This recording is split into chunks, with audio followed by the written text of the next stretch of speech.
everyone, my name is Brittany and I just want to welcome everyone. It is now 1 p.m. so we will begin our presentation shortly.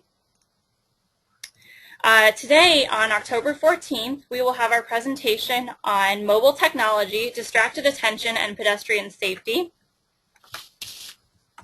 given by Jack Nasar. For help during today's webcast, please feel free to type your questions in the chat box found in the webinar toolbar to the right of your screen, or call 1-800-263-6317. For content questions, please feel free to type those in the questions box, and we will be able to answer those at the end of the presentation during the question and answer session.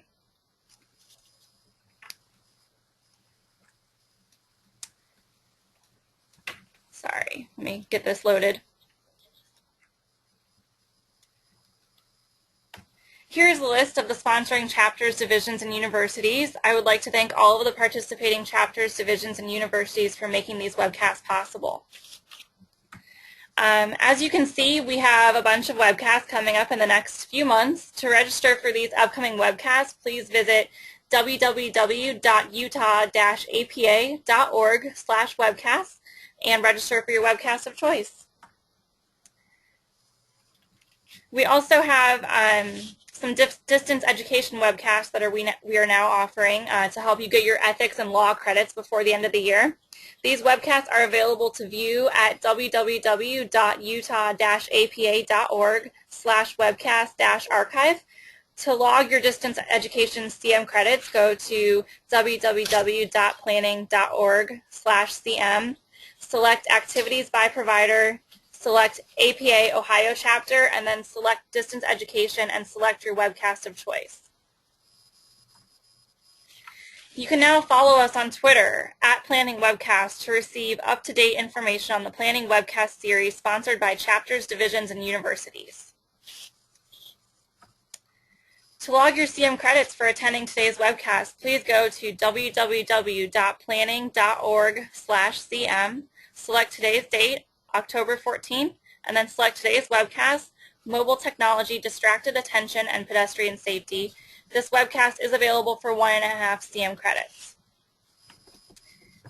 We are recording today's webcast, and it will be available along with a 6-slide per page PDF of the presentation at www.utah-apa.org/webcast-archive.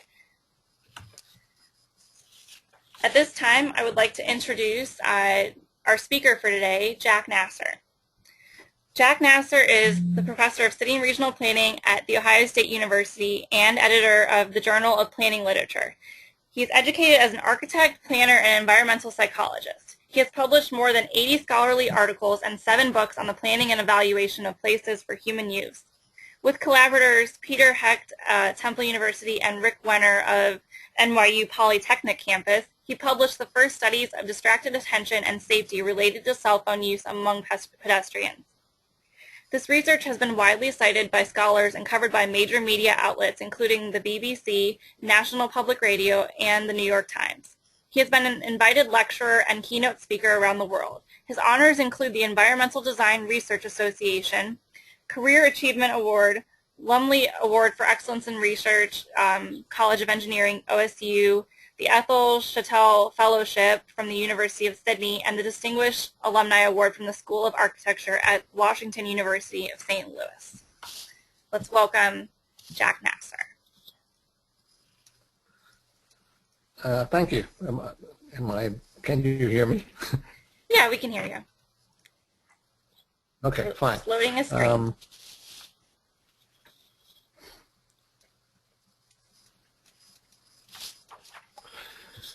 Alrighty, so I'll be talking about the research we did on dangers to pedestrians of talking while talking on cell phones or other mobile devices, and trying to link that to issues of planning. And I'm going to be giving you a little background on how we got here. So these are my co-investigators.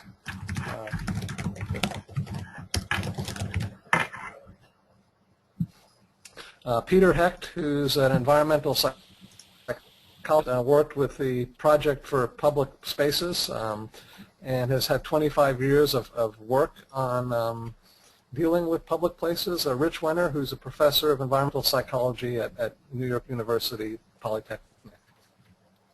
So the inspiration or the start of this research comes from the large increase in wireless telephone users.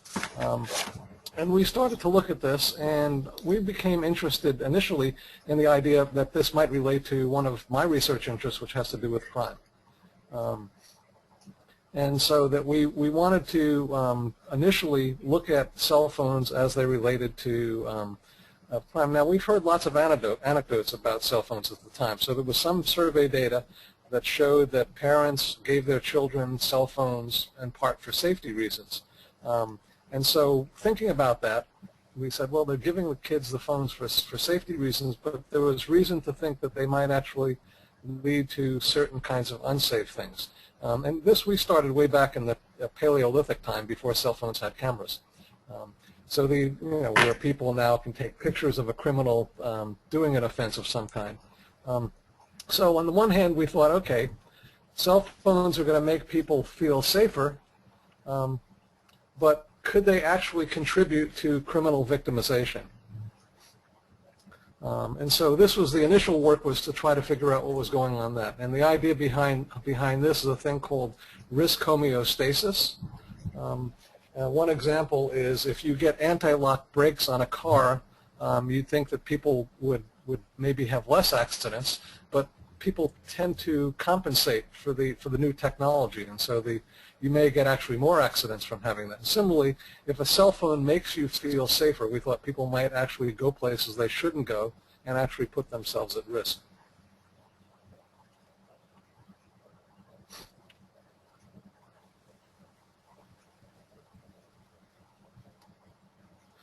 So one of the three factors predicting crime victimization is a thing called guardianship. And this has to do with your awareness of the surroundings in part. So guardianship basically is you're protecting yourself from becoming a victim, or you're protecting someone else from becoming a victim. In this case, this woman is distracted a bit, and so she's not realizing she's being robbed by a duck. So the idea with the cell phones was there was a growing literature showing that cell phones might lead to distracted attention, and so if you're talking on a cell phone in a public place, you might not be aware of what's going on around you, and that might make you more likely to be a victim of crime.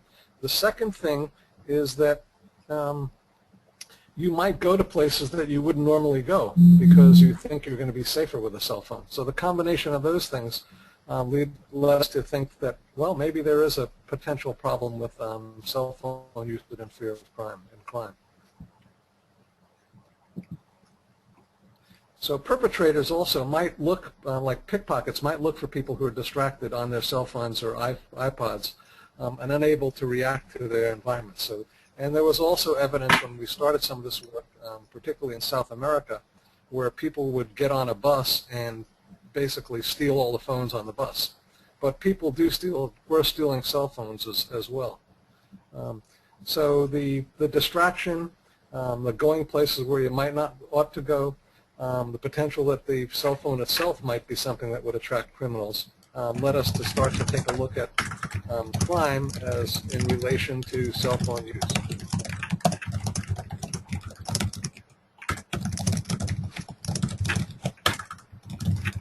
So we had a survey of 317 undergraduates at The Ohio State University, asking them about their use of the phone, if they went places they wouldn't normally go, etc. We found that most of them reported having a cell phone. Again, this was quite a while ago. And most of them said that it made them feel safer. So that was sort of the first question we had. Yes, there was a large number of students with cell phones, and having a cell phone made them feel safer. A follow-up survey of 305 undergraduates found that about 40% of them who had cell phones stated that they walked places they would not normally go if they had the cell phone. On the other hand, the positive part is that there was a small percentage of the cell phone users who use the phone to report an accident, call for help in a non-crime situation, report a crime or a reckless driver, or to report a hazardous situation. So the results kind of give you a mixed thing. There's some favorable aspects, outcomes related to the cell phone, but there's sort of the unfavorable thing of people going places they wouldn't normally go and possibly being distracted. We wanted to get at crime or victimization data in relation to cell phone use, but it's just not in the crime reports. So we weren't actually able to tie cell phones per se to crime victimization. And this led us to going in a slightly different direction with cell phone usage. So the next step we took was, are pedestrians who are talking on cell phones less likely to notice things in their environment? And this came directly out of the work with drivers. There was a growing evidence that driver distraction, people talking on cell phone, was a major cause of accidents, and that mobile phones were key to this distraction. And for pedestrians, this has some crucial implications. When we walk in a active public place, we assume part of the safety of these places comes from the monitoring of the public places by other people present. Well, what if all those other people present are distracted? They're talking on their cell phones, they're texting, and they're not focusing on what's going around them. So not only might you be less safe or less aware of your surroundings, but everyone else would be. And so the public place would become a less public place for people, a less safe public place. So we wanted to replicate or take a look at whether people talking on cell phones were distracted and less aware of their surroundings. And this is the site that we used for the study. It's on the Ohio State University campus. It's a long enclosed outdoor walkthrough next to the Wexner Center for the Arts. And what we did was we stopped 60 pedestrians nearby this place, and we were going to ask them to walk along a prescribed route from the view that you see right now all the way down towards the end there, where it looks like there's a little garbage can right about over here. So we had them walking from over here to about over here, and we gave them a story. So we told them that we were testing cell phone reception, and we gave half the participants a cell phone, and we just asked them to hold it at their side in their hands, and we said that they might get a phone call, and if they got a phone call on it, they were to get on the phone and talk. And we had no intention of ever calling them. We just wanted to have them have the cell phone in their hand, but they were not going to be interacting with it. The other group were told that they were going to be talking on the phone while they walked, and they would be answering some questions as they went along, again, to test cell phone reception. We had a script of sort of ordinary questions. How was your day? What did you have for breakfast? Have you seen any good movies or TV shows? Tell us about them. That would cover the length of the walk and sort of sounded conversational. So when they got to the end of the walk, they were actually pulled aside, and they were told that this wasn't really the purpose of the research.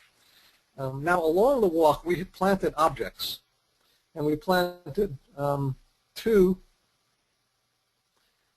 at eye level and 2 at ground level. So we had this boot, which was at eye level. We had a sign that said unsafe. We had a little a soda cup at eye level, and then on the ground we had this sort of drawing, and I was very proud to have a study that had fake vomit in it, so there was fake vomit along the route here. And we asked people to walk along a prescribed route, which would take them right next to all those things or right over those things. So if they were aware of their environments, they ought to see them. So at the end of the walk, they were presented a survey. Again, so they were presented these sets of images, and they were asked if they were told they might not have seen any of these, but if they saw one, do they know which one they saw along the route? So this is the boot. There is unsafe. There's the cup. There is the drawing that was along the route, and there's the fake vomit with some other objects. And the question we were asking was whether, we're trying to find out, is whether the people who were talking on the cell phones were less likely to recognize an object along the route than the other folks. And basically this is what we found. People who were talking on the cell phones were less likely to recognize objects along the route than people who were not. In general, the results pointed to reduced situation awareness or recall associated with talking on a cell phone among pedestrians. The exact same kind of thing you get with people driving. So would such reduced situation awareness or distracted attention generalize to unsafe pedestrian behavior?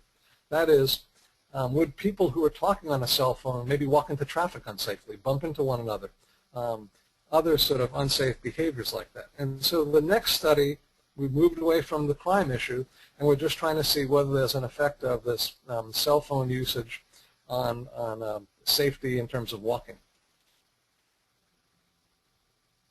So the question was, do pedestrians who use mobile phones exhibit unsafe pedestrian behavior, as this person is doing over here? By the time we started this study, the iPod had come into use, so we wanted to test it as well. And to do this test, we had to go through a series of preliminary cutting procedures. And we first wanted to identify a street which met certain conditions. This was done on campus, so we were going to do observations during class breaks at sort of peak hours between 11 and 2 p.m. And we wanted to get places that would have adequate numbers of people who were talking on the cell phones or using an iPod so that we could observe them. We wanted to get places that had an adequate flow of vehicles because we were going to be looking at people crossing the road. We also wanted to get situations where the individual was crossing by themselves. We didn't want to have a crowd effect where if you're in a group of people, and so if one person starts to cross, everyone else does. We also wanted to get control the speed of the vehicles and maybe be able to match up a single vehicle approaching a single pedestrian.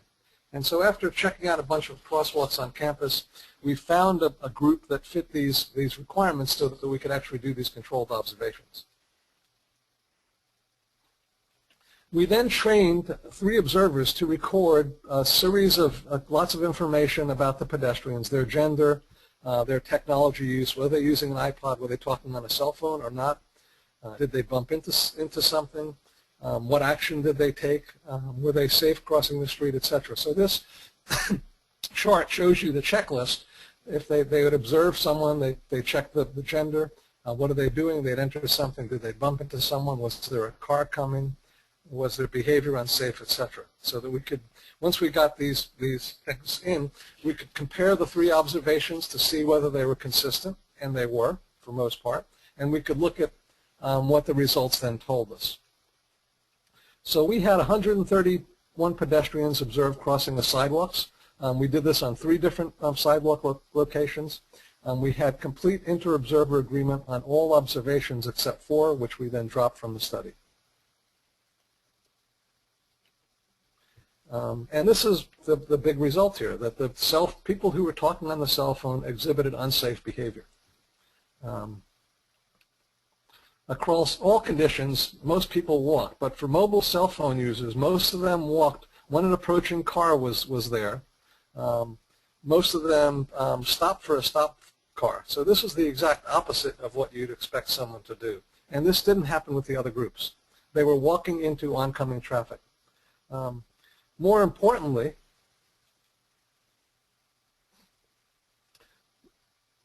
this shows you the recording of unsafe behavior across the 3 groups. So the people who were talking on cell phones had the highest percentage of unsafe behavior.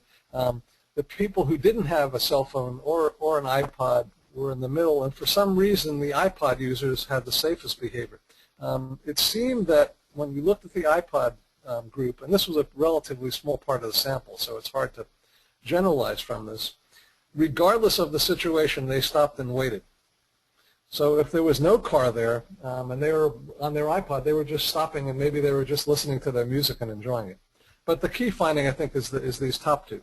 Cell phone users were more likely to walk unsafely into oncoming traffic than people who were not on the cell phone. This was done before we had texting. So we assumed that if you introduce texting into the situation, which is now prevalent and widely used, you see people as soon as they break out of a meeting, they get out their cell phones, they get out their BlackBerries, they're looking at it, they're texting to one another. You would get a more intense effect, and we haven't tested that yet, but that's something we'd like to look at. We replicated this study in a much denser area in Brooklyn, New York, with a different group of people. So the area in Columbus on Ohio State was a moderately dense area, but the Brooklyn findings were exactly the same.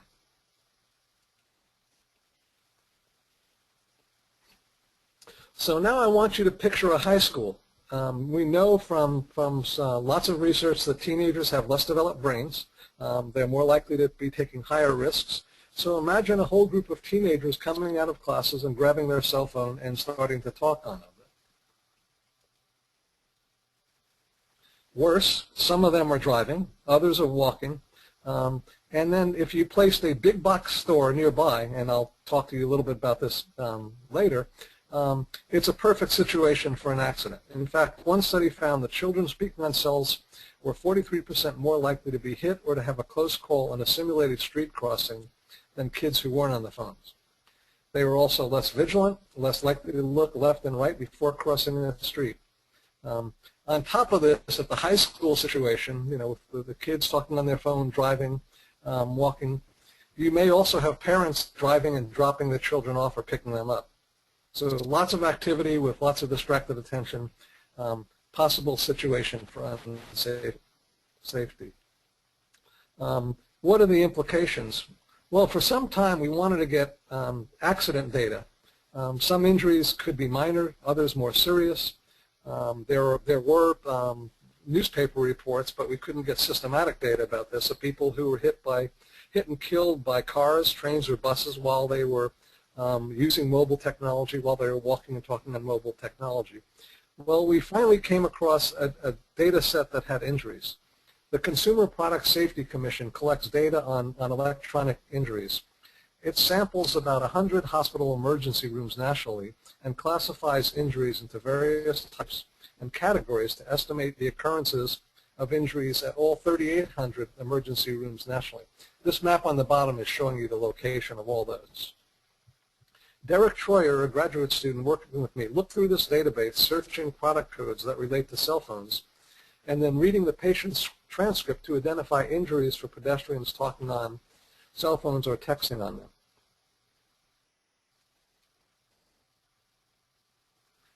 Well, about half the injuries were for people under 30. 30% for people under 20. This is picking up the idea that younger folks might be more at risk. For a pedestrian using a cell phone and getting hit by a car, the national estimate for a year would be about 52.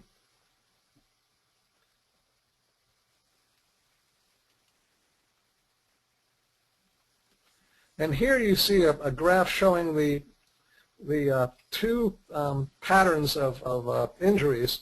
The red line here is showing motorized injuries related to cell phone use. The blue line is showing pedestrian injuries relating to cell phone use. Now, it's kind of hard to tell in this graph, but when you apply statistics to it, what it's showing is that the motorized injuries are increasing on a linear basis, and that the non-motorized injuries are doubling every year. So there's a bigger increase in non-motorized injuries related to pedestrians talking on cell phones. Now, the numbers are relatively small for the national estimate. This sort of 1,100 non-motorized and 1,200 or so motorized injuries. But I think you need to put it into a context that tells us that what we're picking up in terms of people going to emergency rooms doesn't necessarily capture all injuries.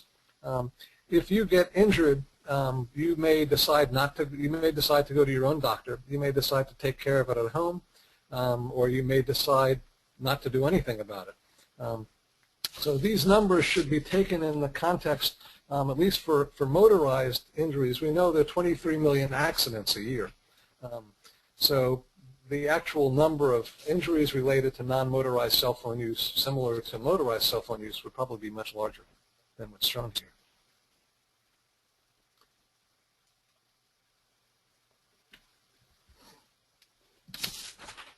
Well, they say the tragedy is when you get hurt and comedy is when someone else gets hurt. And here are some of the injuries that we picked up on. 16-year-old boy who walked into a telephone pole while texting, had a concussion. An 18-year-old did the same. A 33-year-old woman twisted her ankle while talking on a cell phone walking across the street. A man fell off his porch while talking on a cell phone. Some of you may have seen a popular YouTube video about a woman in Philadelphia in a shopping center walking along talking on her cell phone, and she walked into a fountain and then sort of just got up and walked away. And then a boy riding a horse and text messaging, let go of the reins, the horse took off and he fell off and hurt his back. So I strongly recommend that you don't text while riding your horse.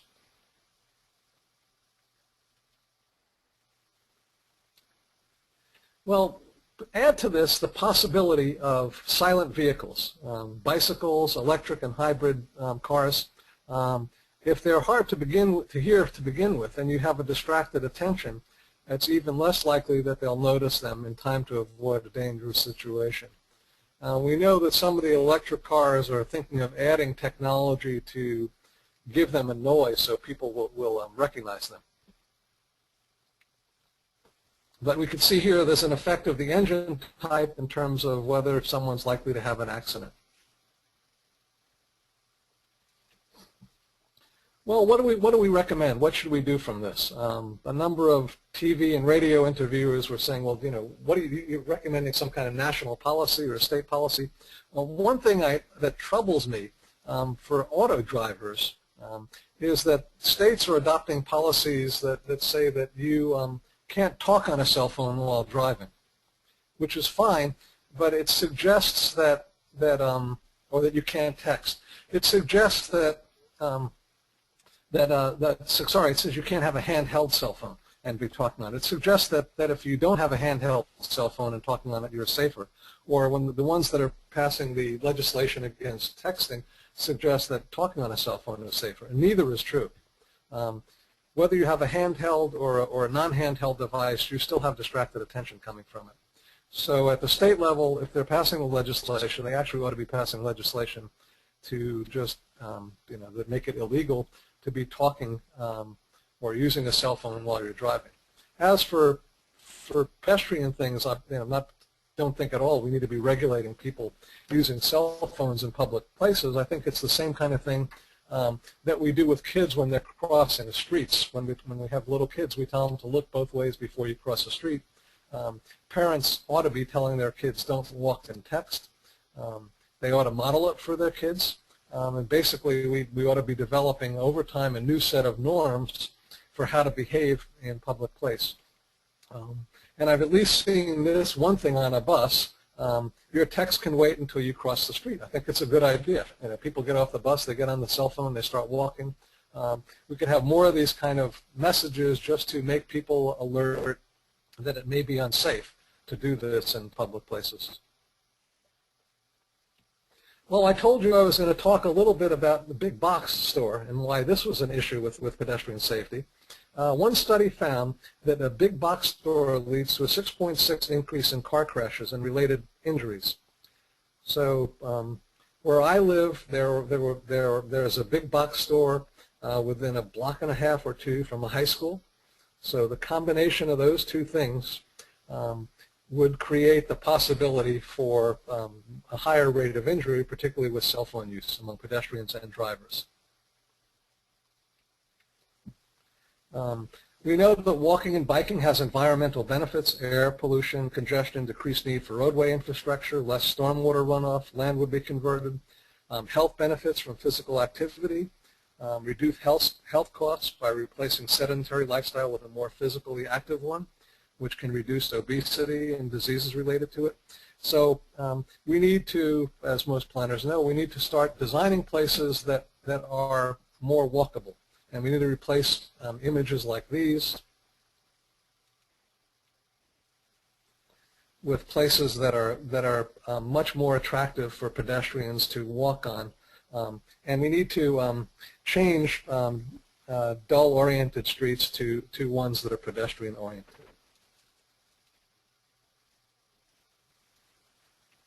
Standard things of taking the emphasis away from the car and giving it to the pedestrian, bringing this out so the pedestrian has a shorter walk across it, giving them a clear marker for them, allowing them clear access to it, and making it also a pleasant place for pedestrians as opposed to just designing for the cars. Similarly here, the little roundabout or circle there, making the car move around and allowing the pedestrian to have better access, narrowing the road for the pedestrian. So this doesn't necessarily relate directly to cell phone use, but it certainly would make pedestrian crossings and pedestrian use safer for all of us. Retrofitting older non-pedestrian places like this, who'd want to walk in a place like this? I'd hardly want to drive in a place like this, to something that is a narrow street, nice walkable sidewalk. Greenery is research that I've done and others have done has found vegetation improves the visual appeal of places, and it is physiologically restorative for folks. One of the classic early studies of the effects of vegetation on people was done by Roger Ulrich. He was looking at people who were in a hospital for gallbladder study. From a research standpoint, he was lucky that people were assigned kind of at random to rooms with a view of nature or rooms with a view of brick wall. And he found that the people who had the view of nature recovered faster, had required less pain medication, complained less to nurses. There's a whole series of things that suggested that the views of vegetation were restorative. This was followed by a whole bunch of studies, so there's a degree to which one might ask whether that original study was a little bit exaggerated because the brick wall is there. So other people started to look at lots more natural scenes and lots more urban scenes. They tested physiological restoration. They looked at recovery from stress, and they repeatedly found that nature was both preferred by people and restorative. We did one study several years ago where we pre-stressed people and then exposed them to drives through one of 3 different kinds of roads. One was a classic northeastern parkway, so a curvilinear road with greenery all around it. One was a highway with all sorts of development alongside it, and one was sort of midway between the two. So we had stressed people doing this driving task. At the end of the task, we set up a procedure where they had a puzzle to solve. And the deal was that they had 4 puzzles. 2 of them were insoluble. And what we were measuring was how long they would persist in trying to solve the puzzle. And we found that with the people who drove on the parkway persisted a lot longer than the other groups, which meant that they had a higher frustration tolerance, and sort of the greenery, again, was restorative. But there's a whole series of studies that have found that to be the case. So introducing vegetation both improves the quality of a place and has some positive health effects on people that are going there, makes it probably more attractive for walking. And I think I'm ending a little bit early, but I will turn it over to you for questions.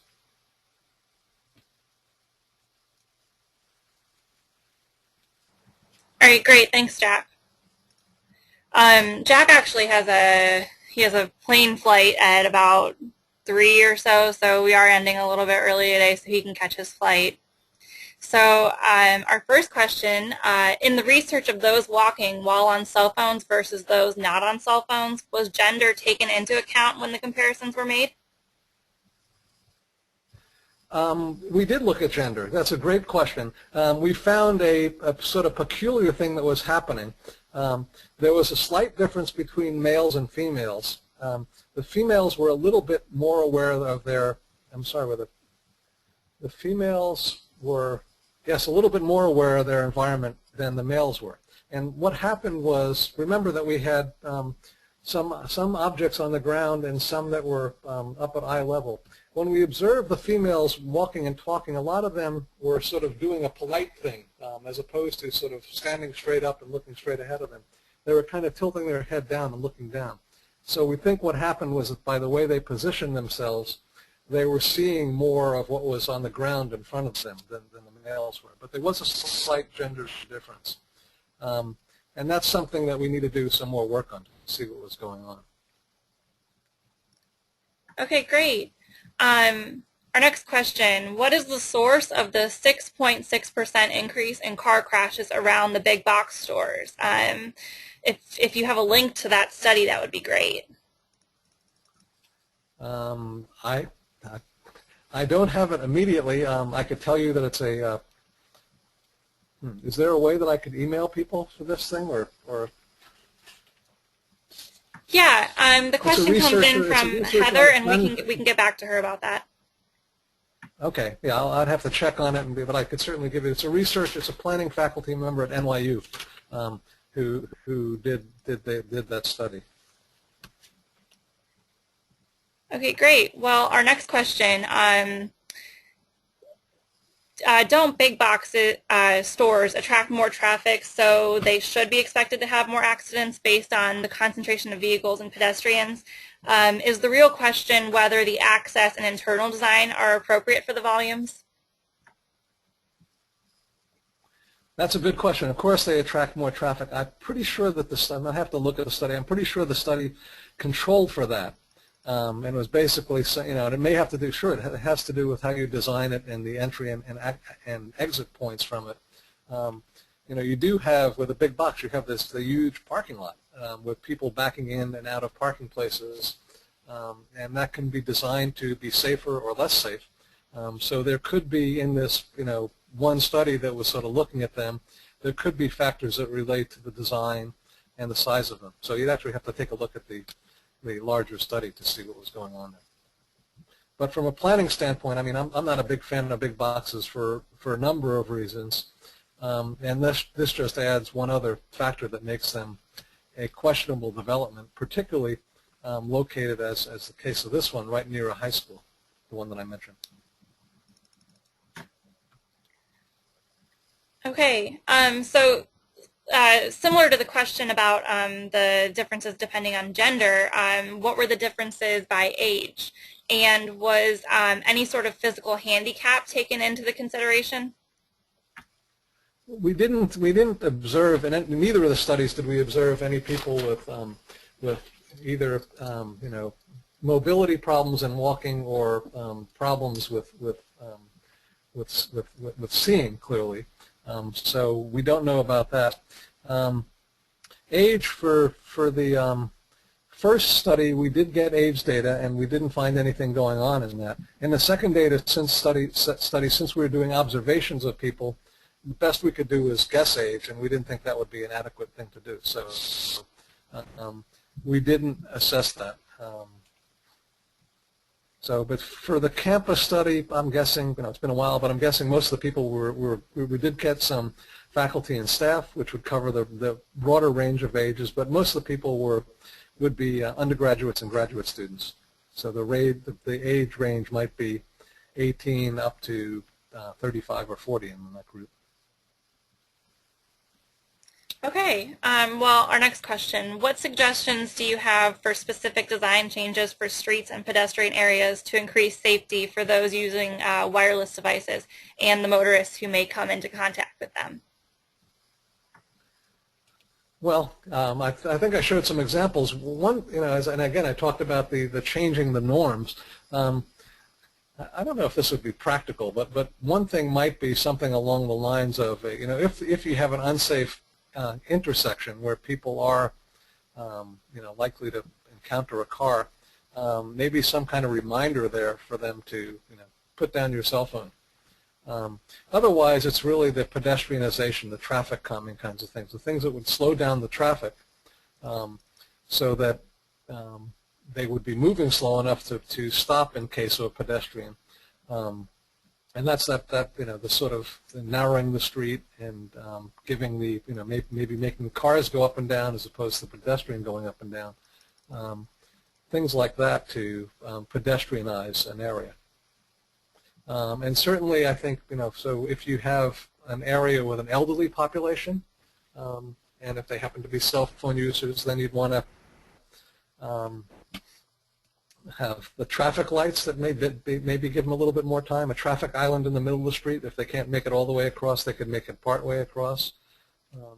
So all the safe sort of street things for pedestrians. I don't know if that answers it adequately. There's a whole literature out there on and design examples of communities that have sort of retrofitted streets for pedestrian use. Okay, well, our next question's a little bit different. Have you done any research on the effects of digital billboards on drivers? I haven't. I've heard that discussed as a legal issue. It would be I haven't done the research. I would guess it's the same kind of. I mean, those billboards are set up to change as you're driving by, and that change would grab your attention, and so that it would do the same thing. It would distract you from driving. And I know some of the efforts at legislation are trying to control the speed, the rapidness with which the billboard changes, and which seems like a good idea. But those things certainly grab the driver's attention and would certainly have effects on driver safety, the same way that using the cell phone did. The one good thing, by the way, that I didn't mention that came out recently from Apple is that this, I guess, the new iPhone that they have coming out will now talk to you directly instead of texting and having to look at the text. It gives you it in a spoken form. So that's a little bit better than having to look at the text while you're texting, but it still has the same problem of talking on the phone. And since I've gone off in this little distraction, let me add another sort of a side comment here. So people ask, why is talking on a cell phone unsafe when if I have another person, say, walking with me and I'm talking to them, or I have another person in the car with me and I'm talking to me, why would that be safer? And I mean, I can't say 100% this is true, but what I believe is happening is that when you have someone in the car with you, or when you're walking along with someone next to you, they're in the same environment that you are. And anyone who's been in the passenger seat of a car know that occasionally when something dangerous is about to happen, you may slam on the brakes even though you don't have the brakes, or you say something to the driver. And so you're both in the real environment attending to it. In the case when you're talking or texting on a cell phone, the other person isn't there with you. So you're off in this other world, and there's no one there to sort of say, hey, watch out for the whatever it is in front of you. So that may explain the difference between walking and talking with other people who are right there with you and walking and talking with someone else in another place. Okay, great. So our next question, have any big box companies taken your study into consideration when designing a site? Well, mine wasn't the study that tapped into the accident. That was someone else's study. I wouldn't know if they've taken into account cell phone use and pedestrian safety. I doubt they would. I think they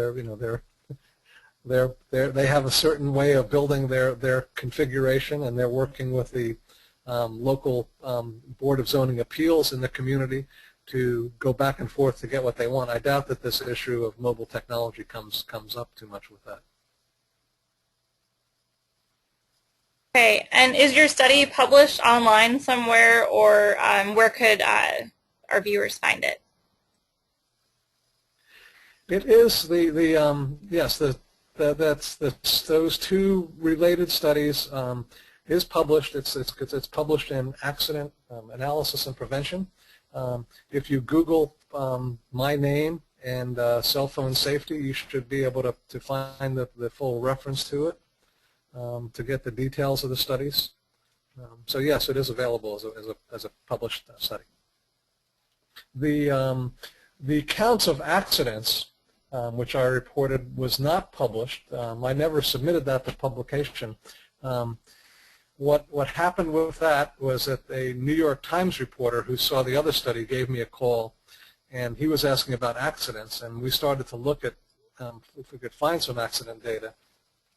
And I provided him with the accident data that we found, and then he did a front page story in the New York Times on pedestrian injuries related to cell phones.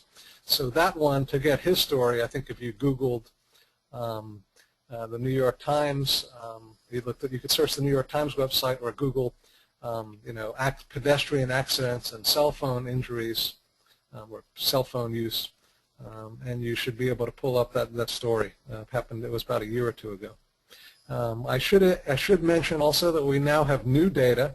So that data I think was going through 2008. I think we have data up through 2010 that we've analyzed and found that the pattern that we found is still going on with accidents. And this one, I will be, once we get it fully analyzed, I will be submitting it to publication somewhere beyond the New York Times.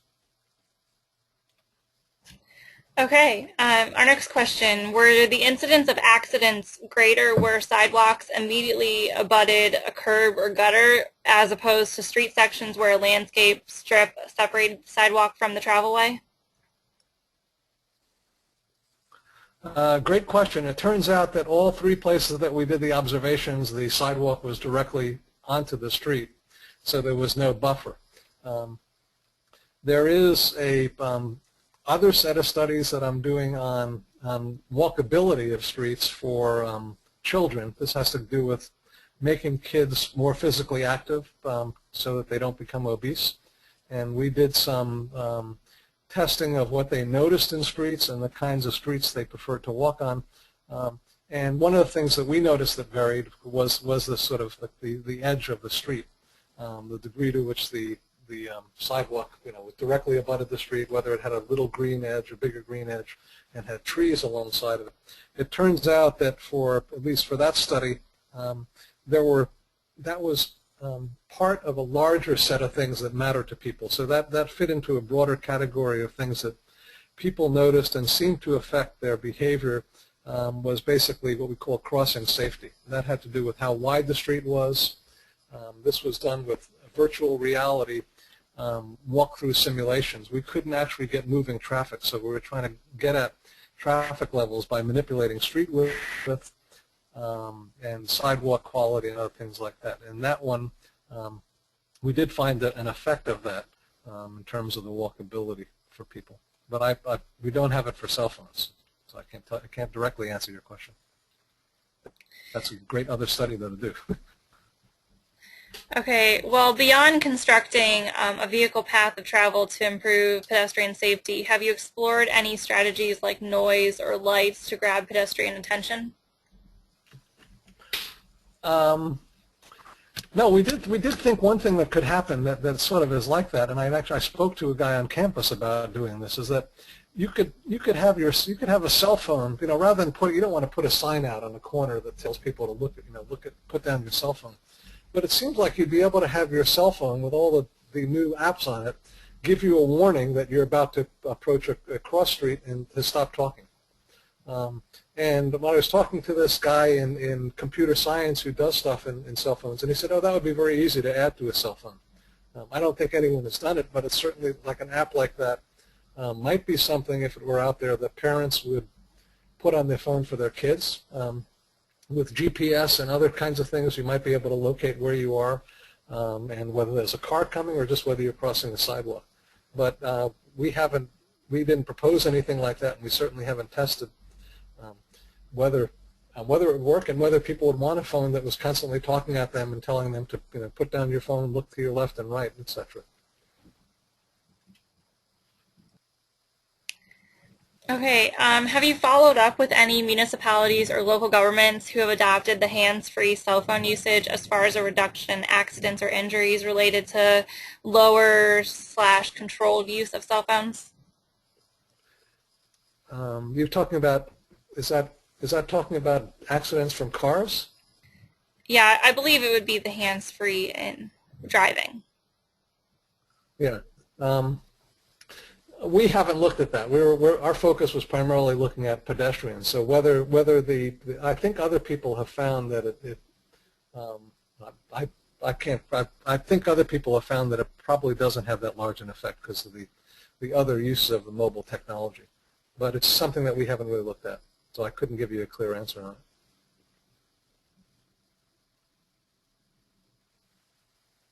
Okay, well, our next question, the data shows the use of technology has increased the number of both pedestrian and vehicular accidents.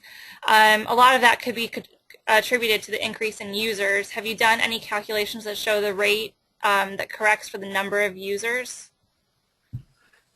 That's a great question. That's why we didn't try to publish the data, because to do an adequate comparison, you'd have to know both the number of users and the amount of time that they are using. So if you have a cell phone user and you're looking at accident rates, and you want to do a comparison, because maybe you want to compare say, accidents related to cell phone use versus accidents related to alcohol, which is what we'd want to do to get some sense of what was going on. Or to some, you'd have to know how many people were using it and how long they were using it, and how often they were using it when they were walking on streets, etc. And that data just isn't available.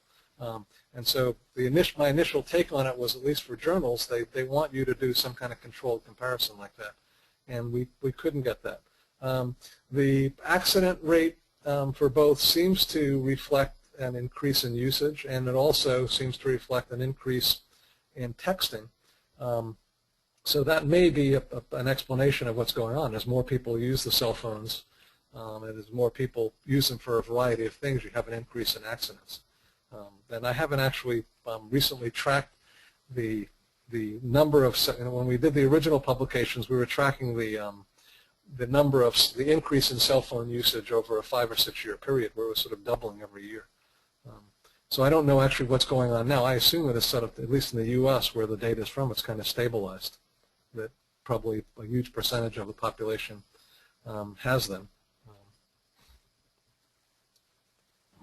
Okay, well, our next question gives an example of motorists in Switzerland coming to a screeching halt when pedestrians approach sidewalks. Have you researched any European systems and their public education campaigns to find out why they have been successful and how to adopt this for U.S. crosswalks?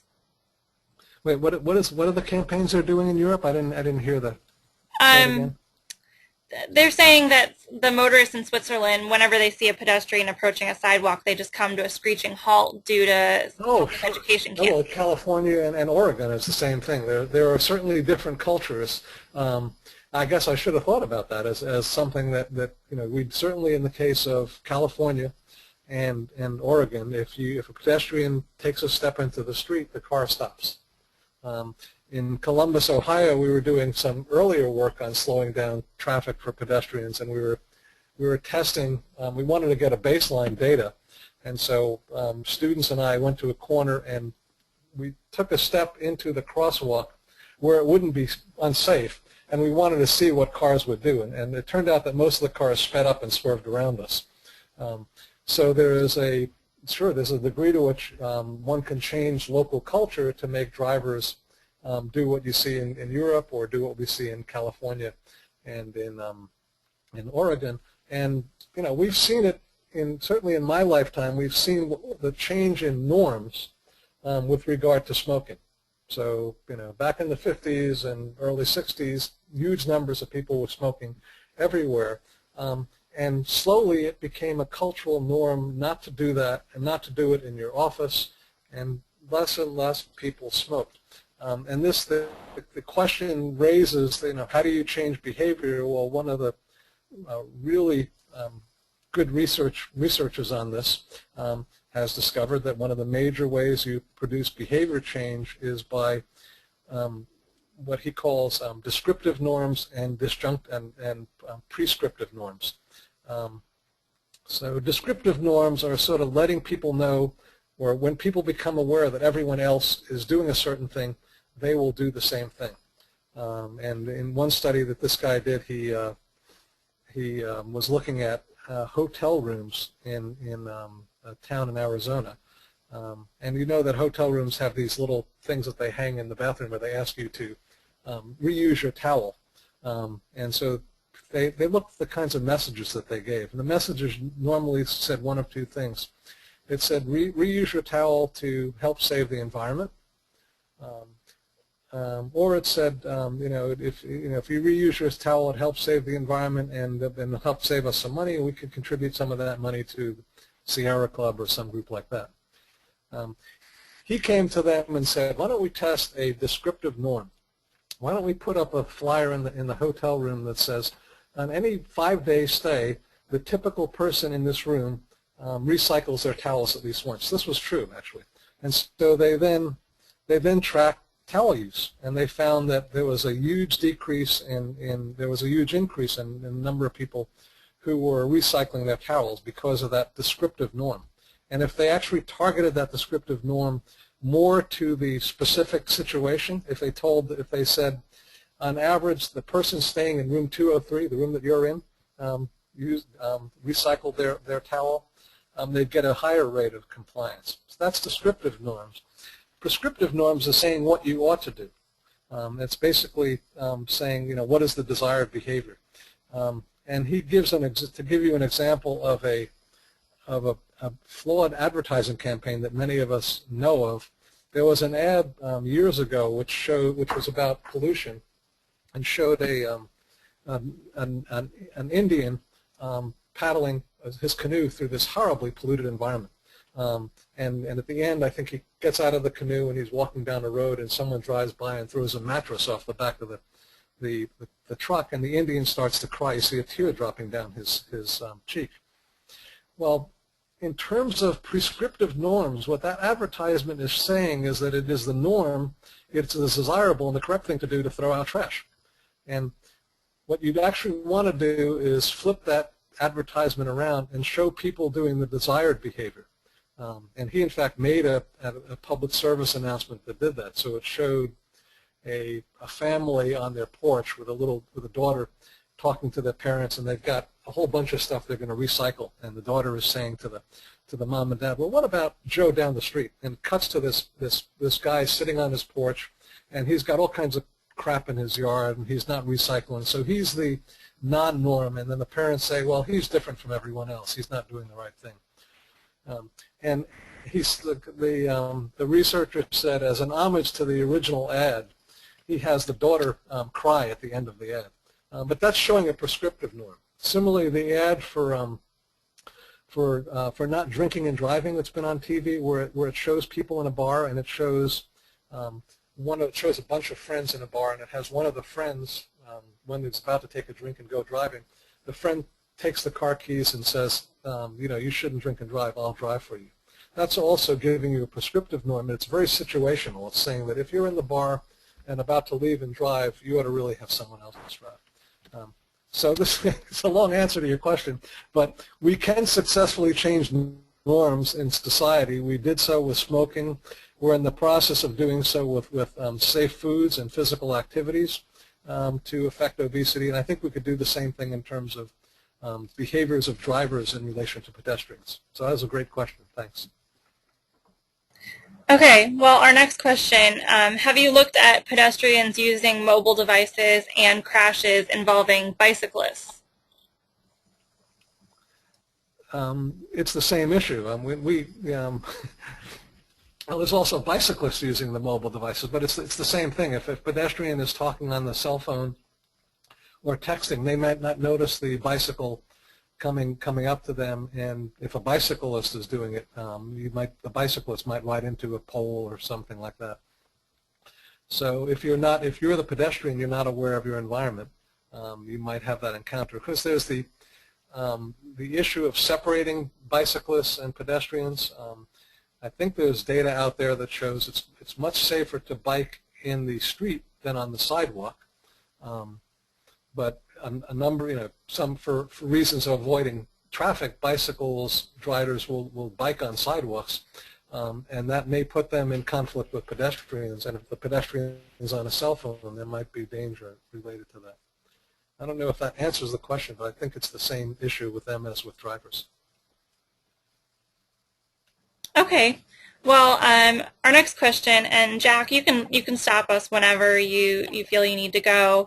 Okay. So, would you know if the cell phone industry are they doing anything to avoid distraction? An idea that has been posed is a transmitter that can universally distort cell phone signals could be placed at crosswalk intersections, or automakers could generate a distorting signal whenever a vehicle is in motion.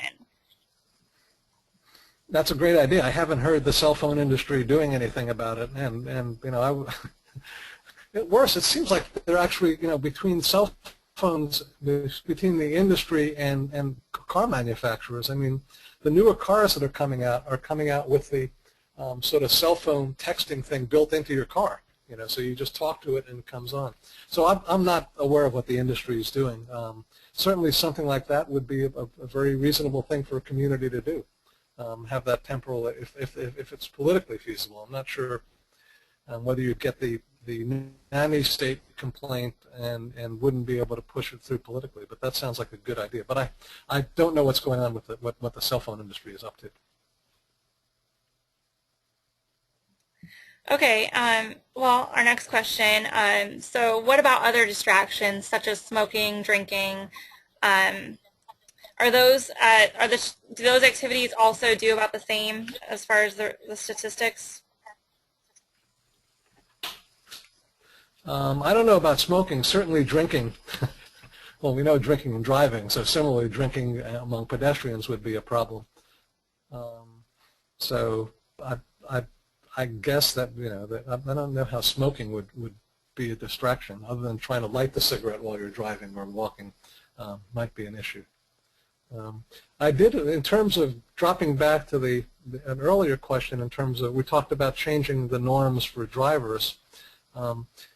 On one radio show where I was interviewed about this, some guy called in and he was saying, well, that he was sure that he could. That he said, there's huge individual differences, and that he was driving along an interstate right now at 65 miles an hour, and he was talking on the cell phone, and he had complete awareness of everything around him. And so he believed, in spite of the research, that he was perfectly safe doing that. And the reason I mention this, it made me think of drinking and driving. How many people have heard an drunk driver say, I'm perfectly able to drive, it's different for me? And I suspect there maybe are people out there who, when they hear these studies about cell phone safety and driving, and probably with pedestrians as well, they say, well, I'm different, I'm better than that. Maybe they are, but at least the research shows that on average, people are putting themselves at risk. Okay, so how do you, I'm not sure if this has been covered yet, but how do you plan to use this information, and where will it be applied? Is it going to be used for legal reasons to change Ohio law? They cite that it's illegal to wear headphones attached to a phone used as an iPod in Florida. Have there been any studies on how dangerous this is, and is it more dangerous than talking on the phone? I guess that's kind of two questions. To the hands-free device, you're asking about the hands-free device. There have been studies for drivers, not for pedestrians, but the hands-free device is about as unsafe as a handheld cell phone. So that's what I was talking about. If you pass legislation that says you can't hold a cell phone and drive, you're basically implying to the rest of the people in the state that it's okay to have a hands-free device, which isn't true. And I think the state of Ohio is considering, maybe they passed, is considering passing the no texting law. Texting is less safe than talking on the cell phone, but passing that maybe gives people the impression that it's okay if I talk on the cell phone, which is not the case. So what are we thinking about doing with it? Quite frankly, even though as I am a planning faculty member, as we heard at the beginning, I have degrees in architecture, planning, and environmental psychology.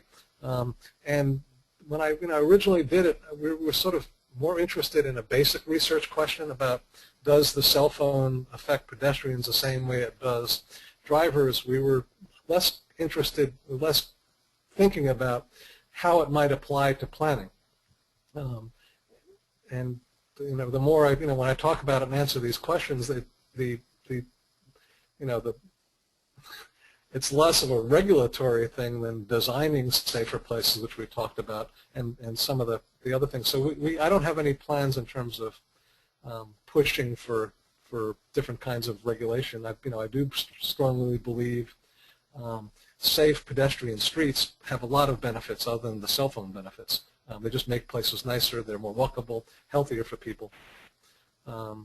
And we're looking at some additional research related to cell phones now that people are texting, expanding the project in some other ways. But it's less applied research than sort of basic questions about what's going on.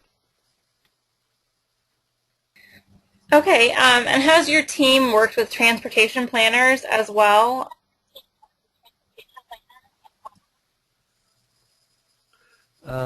We have not. I have a couple of transportation planners on my faculty, but we haven't worked with them on it.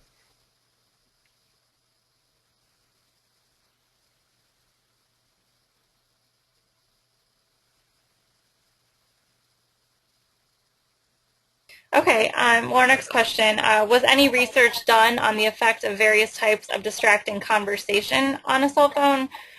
For instance, a heated argument would be more distracting than light conversation.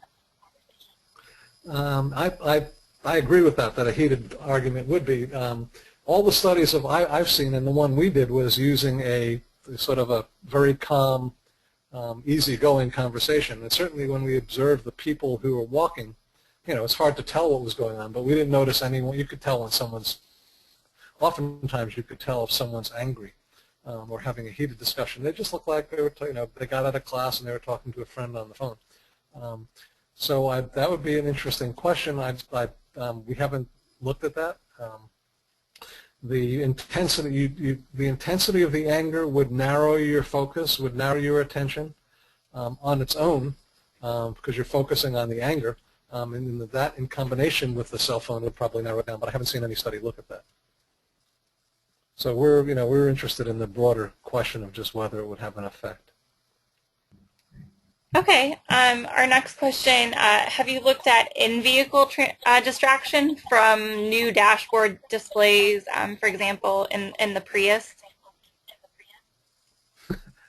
No, the people that are doing the auto research are looking at some of those things. So I haven't done that work. Even the question of looking at your navigator to find your way to a destination while your eye is off the road. So the question with the related thing that you find with why is texting more dangerous? Because you have your eyes off the road for a second or two.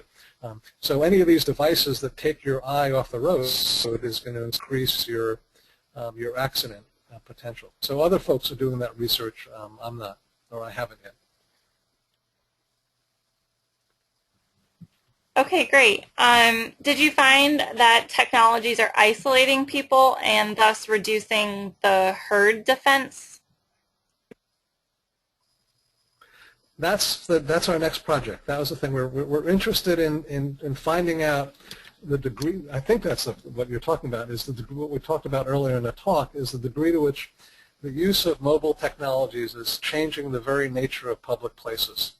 So when you go into a public place and no one has a cell phone, and they could see one another, they could notice what's going on and acknowledge one another.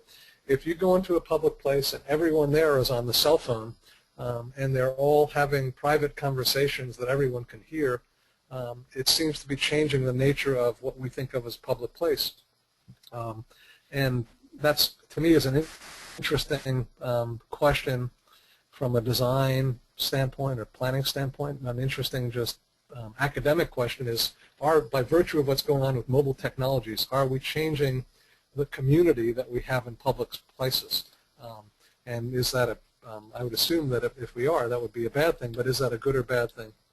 So that's somehow we haven't quite figured out how to get at that, but that's something we're sort of interested in getting to. We were sort of touching on that at the beginning when we talked about crime victimization. If everyone is talking on the phone or texting, they may not notice someone having a purse snatched.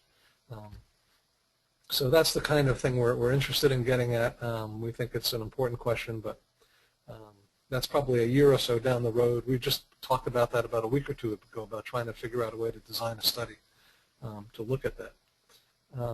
There was an interesting follow-up study that someone did on pedestrians' awareness of their environment, just to give you another example of how unaware people are. I wish I thought about this when we did our study.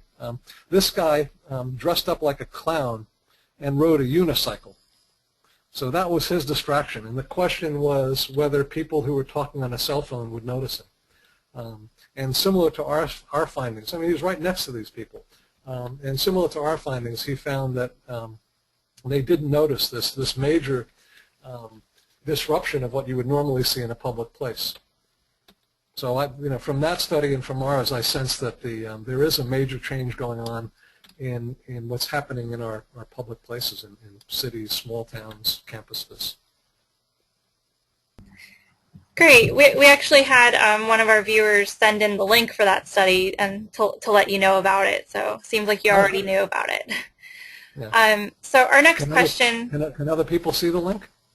I can go ahead and I'll send it to everybody so that way. Yeah, why not? I think they might enjoy that. Yeah. Well, I think our next question, and maybe it'll be our last if you need to go. So you've been referencing a public place. What do you consider to be an ideal public space? What are you referencing when you say that? Well, I'm sort of talking about the work that came out of William White's work, and that's now coming out of the Project for Public Spaces, that looks at characteristics of, say, successful plazas, having lots of seats for people to sit, connection to the road, some sort of what William White called the triangulation, or something that would sort of get people to talk to one another when they're there. It might be, in some cases, it might be a performer. It might be an interesting mobile sculpture, or it might be a waterfall. Something a little different that catches their attention. A food court or something. So there's a whole range of things that Project for Public Spaces now talks about too, and you could Google that if you're not familiar with it, and then check out their website. They have a sort of a kind of a physical inventory that you can do for plazas or different kinds of public places in your community to sort of see the degree to which they have these desired features or not. And then I send students regularly out to do this as a project for them. And then it would be relatively easy frequently to just go in and say, okay, this place doesn't have adequate sitting spaces. Let's add some sitting places for people. Let's add, they also talk about having different kinds of places for people to sit. So if you want to sit privately, you can do that. If you want to sit in a public area, you can do that. So there's a range of those things that make a place a thing that would attract people, as opposed to one that would just be an empty one. So from a design standpoint, there's some guidances of it. I wrote an article about the 16th Street Mall in Denver, which I thought was a great public place. It met a lot of these criteria. The article was in Landscape Architecture magazine a few years ago. You could take a look at that, where it sort of goes through it uses that as a specific example. It talks about access. The location of the mall is great. It's a block or two away from lots of major destinations. It has great wayfinding signs, so on any corner it's telling you where you are and how to get to other places. It has a free bus that runs back and forth in the middle of it, so that you can choose to walk the full mall, or you could hop on a bus and get back to where you parked. It has all kinds of seating options. It has lots of little interesting sculptures along the way. I think a great public, one of many great public places. And the Project for Public Spaces website has examples of different kinds of great public places around the country. Plazas, but not just plazas. It has it so you could look up a kind of place to see examples of them. Okay, great. And so for those of you who still have any other questions you want to ask Jack, you can reach him at nasar.1@osu.edu. That's his email address. And we'll get back to you on some of the sources for his studies. Jack, thank you very much for the presentation. And for those of you who are still in attendance, I'm just going to go through a few reminders in a moment. Before you do that, let me say one last thing. If you're going to email me, wait until Monday, because I'll be out of town for a couple of days, and so I don't want my email box to get overloaded and have your messages being bounced. But write down the message. If you have a question, write it down. Just send it to me on Monday, and I'll be happy to get back to you. So thanks a lot. I enjoyed doing this. I hope I was able to answer questions for you, and I'm going to head out to the airport now. All right, thank you.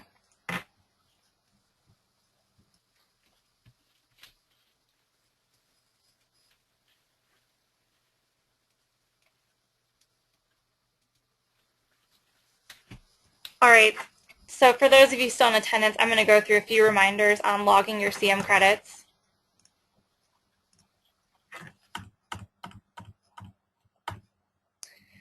Okay, so to log your CM credits for attending today's webcast, please go to www.planning.org/CM.